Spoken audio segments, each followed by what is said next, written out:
Hit that subscribe button right now and ring the notification bell before we say another word, because what we are unpacking today is the kind of roster construction deep dive that determines championship windows and gets forgotten in the chaos of opening day lineups and first week highlight reels. The decisions being made right now in Dunedin, Florida are not just spring training roster moves. They are championship calculus. 5 Blue Jays players have 0 minor league options remaining, which means that for each of them, March 26th is either the beginning of their contribution to a World Series contender or the end of their time in a Blue Jays uniform, with very limited organizational control over what comes next. We have Leo Jimenez at a genuine crossroads that Blue Jays Nation described as make or break. We have Tommy Nance in one of the most interesting bullpen battles of this entire spring. We have Jesus Sanchez hitting baseballs 100 miles per hour in a game against Team Canada that told us something genuinely important about his readiness. We have the Blue Jays beating their own countrymen 10-7 in a WBC exhibition that produced a home run from the most unexpected source imaginable. And we have MLB Pipeline's Keegan Matheson dropping the best tools breakdown in the entire organization, and there is a name at the top of the speed category that is going to make you laugh out loud. Let us go through all of it right now. Let us start with the number that defines every roster conversation happening in Dunedin right now, because it shapes every single decision John Schneider and Ross Atkins are about to make before March 26th.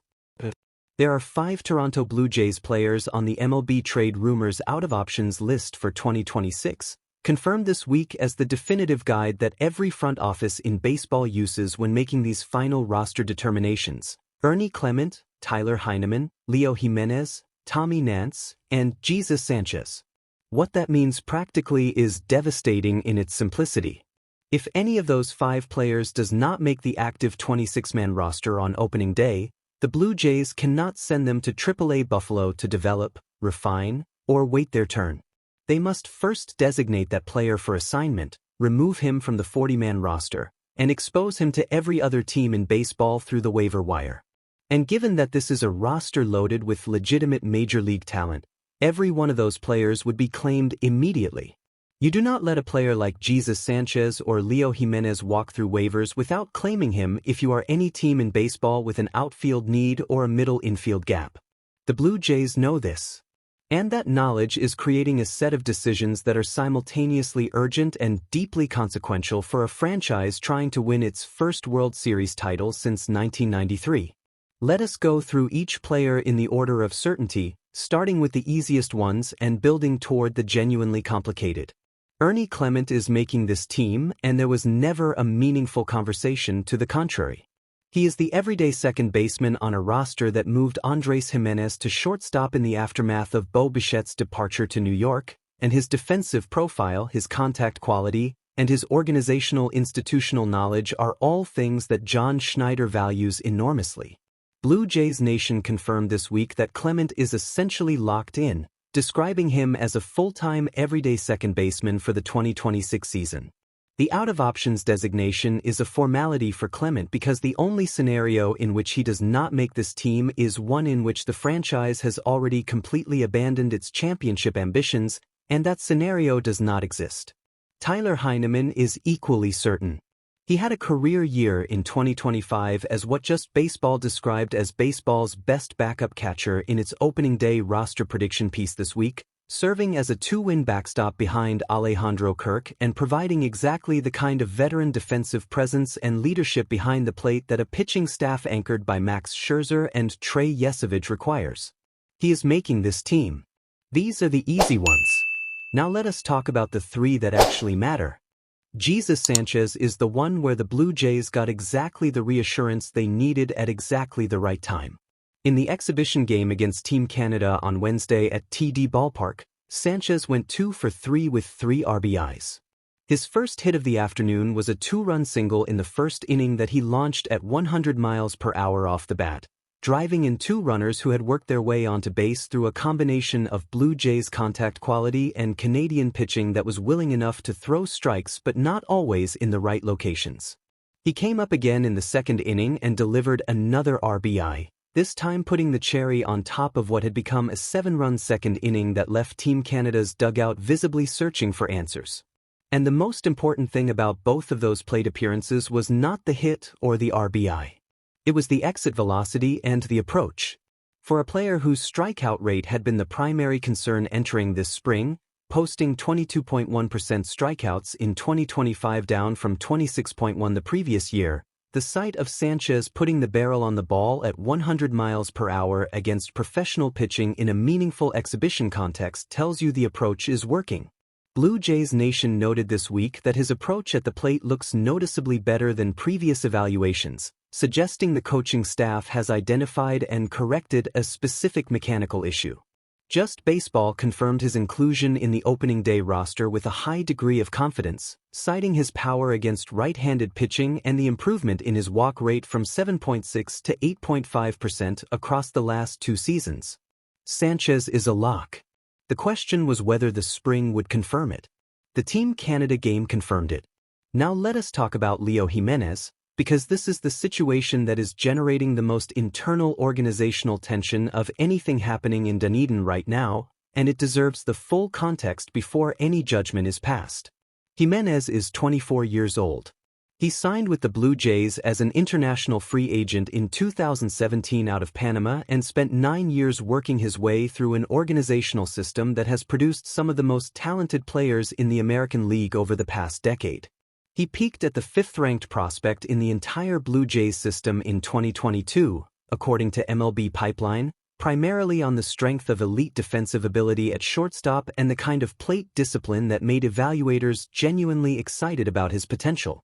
His best professional offensive season was in 2021 at Single-A, where he slashed .320 with an OPS above 900 and an absolutely absurd walk rate that had him hitting in front of Vladimir Guerrero Jr. in simulated organizational discussions. That player still exists in there somewhere. And then the injuries came, and they kept coming, and every time Jimenez started to build the momentum that seemed like it would finally push him into a permanent major league role, something else happened. In 2025 specifically, he was limited to just 44 total games split between the big leagues and AAA, with only 2 hits and 2 walks across 32 major league plate appearances before an injury ended his season entirely. What John Schneider said about Jimenez this week is important enough to quote precisely. He said that for Leo specifically, he actually thinks the World Baseball Classic is a good thing to get his body moving, his motor, his game clock.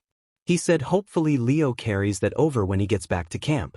That is a manager who has not given up on a player, who sees value in the competitive environment of international baseball as a developmental tool for a player who needs momentum and rhythm more than instruction. Blue Jays Nation confirmed that Jimenez is competing against recent waiver claim Ben Cowles for the reserve infield spot, and that Cowles has minor league options, which gives Jimenez the organizational edge in the competition even if Cowles outperforms him in spring games. But the piece also said something that cuts to the heart of exactly what is at stake here. Get used to hearing Josh Kasvika's name. If Jimenez does not perform well enough to hold the spot when he returns from Panama and the WBC, Kasvik, who has been hitting .462 with 0 strikeouts this spring and who Blue Jays Nation now describes as the better option for this reserve infield role early in 2026, becomes the alternative. And unlike Jimenez, Kasvik has options. He can go back to AAA if needed without being exposed to the waiver wire. That asymmetry gives Jimenez a narrow window to establish himself as the answer before the organization makes the genuinely painful decision that 9 years of player development sometimes lead to. Tommy Nance is the most fascinating out-of-options situation in the bullpen and the one that has the most genuine outcome uncertainty of any of the 5 decisions. Nance posted a 1.99 ERA and a 1.87 FIP across 31 2/3 innings in 2025, arriving in the big leagues in mid-July after being outright to AAA to start the year and then pitching well enough in Buffalo to earn a recall that stuck for the rest of the season. Among pitchers who threw 30 or more relief innings last season, his 1.99 ERA ranked 14th in the sport out of 244 pitchers. That is a legitimately elite performance in a significant sample. His curveball posted a 40.9% whiff rate and a batting average against of just 159, which Blue Jays Nation called the definition of an elite pitch. Just Baseball confirmed his inclusion in the opening day roster with high confidence, and Ethan Budowski's piece published this week cited him as an under-the-radar weapon that the Blue Jays absolutely do not want to lose to the waiver wire. But the bullpen competition around him is stacked in ways that would test anyone's confidence. Jeff Hoffman remains the closer despite the October concerns about his fastball velocity and his command in the biggest moments. Lewis Varland, Tyler Rogers, Brendan Little, Braden Fisher, and Mason Fluharty all project as core bullpen pieces. Angel Bastardo and Spencer Miles are Rule 5 picks who must make the roster or be returned to their original teams. And Yimi Garcia, when healthy, consumes another high-leverage role. In a 7-man bullpen, getting from the core names to Nance requires injuries or underperformance ahead of him. The out-of-option status is his strongest argument for inclusion, because Schneider and Atkins know that exposing him to waivers would mean losing him immediately and permanently to a team that would absolutely use him effectively against them. Now let us talk about the Blue Jays and Team Canada game, because it was legitimately fun baseball and it produced a moment that nobody predicted. The Blue Jays jumped out to a 7-0 lead through 2 innings, fueled primarily by the Sanchez RBIs we already covered and a lineup that was generating contact quality consistently throughout the early innings. Nathan Lukes, who has been fighting through a slow spring, collected a hit and an RBI that extended the lead. Dalton Varsho contributed. Davis Schneider drew 2 walks in his only plate appearance, which is exactly the kind of at-bat that reminds you he understands the strike zone even when the hits are not falling. Team Canada, whose roster included both Naylor brothers and a group of professional players representing an increasingly serious national program, battled back to tie the game at 7 by the 6th inning, which is the kind of result that will fuel the growth of Canadian baseball regardless of what happens in the full tournament. Gage Stanifer, the Blue Jays' 6th-ranked prospect, struggled in his inning of work and allowed the runs that enabled the tie, which was an honest and fair reflection of where he is in his development rather than any kind of prediction about his ceiling. He is 23 years old. These things happen. And then in the bottom of the 8th inning, with 2 runners on base, Riley Tiriata came to the plate and absolutely destroyed a pitch to center field for a 3-run home run that put the Blue Jays ahead 10-7, which was the final score. Tiriata is a middle infielder with power tools that have not been prominently discussed in prospect conversations, and watching him hit a ball right out of the screws in a meaningful baseball game is exactly the kind of moment that spring training is designed to create.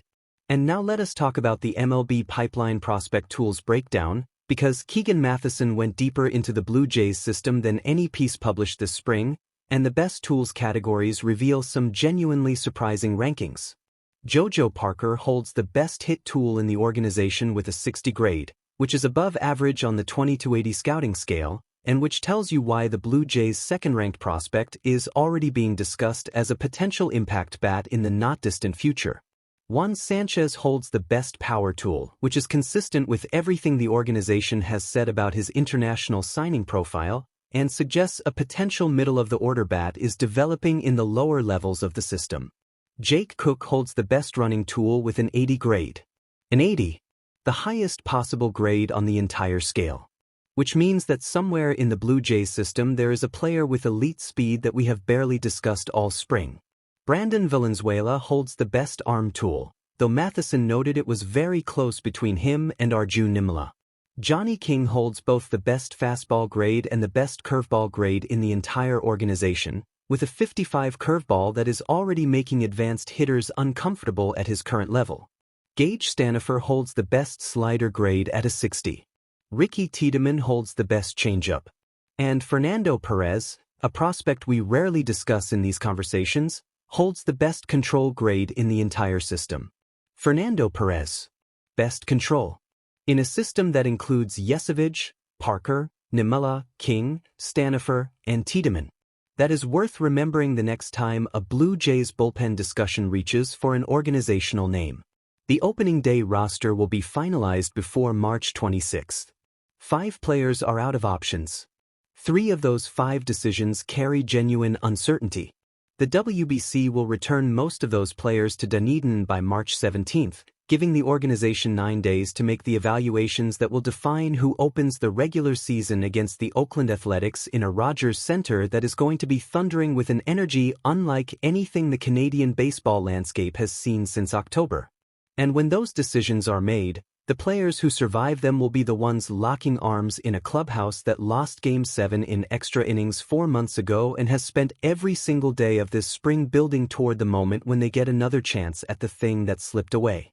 Drop everything in the comments right this second and tell us what you think. Does Leo Jimenez make this opening day roster, or does Josh Kasvika's extraordinary spring give the organization permission to let him go? Does Tommy Nance's 1.99 ERA from 2025 guarantee his spot over the Rule 5 picks who also need roster spots? Or is this genuinely closer than it looks? And did the Riley Tiriata 3-run homer in the 8th inning against Team Canada tell you something about a prospect you had not been paying enough attention to? Tell us all of it. Smash that like button if you believe Ross Atkins makes every one of these decisions correctly and the Blue Jays open the season with the perfect 26-man roster. Subscribe to this channel right now because we are covering every roster move, every WBC update, and every development between now and opening day every single day. Share this with every Blue Jays fan you know. The decisions are being made. The championship window is open. Let us go Blue Jays.